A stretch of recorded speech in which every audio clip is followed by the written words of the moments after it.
Having the women's boat race on the same day at the same time as the men's race has been talked about for decades between the two universities. But actually having the funding to drive that and to make it happen was the key accelerator.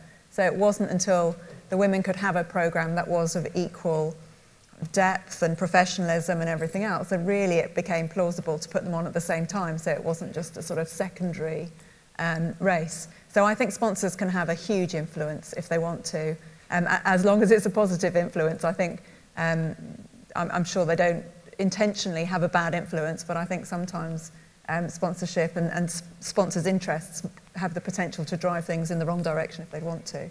But I think there are some great examples where it's been a very good outcome.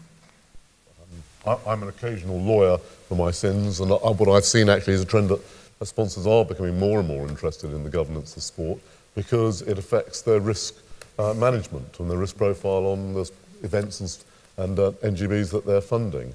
If it's a badly governed sport, then their whole investment of that sport is at risk. So I'm seeing things being asked for in sponsorship contracts by sponsors, which chime very nicely to the work that I'm doing at Sport England.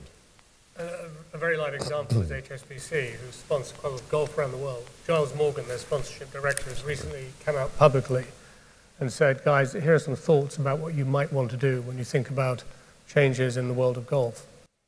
When that comes from a big sponsor like HSBC and Giles, you tend to listen. You talk sense anyway, but it's been very interesting. So these pressures are building, and entirely appropriately so as well.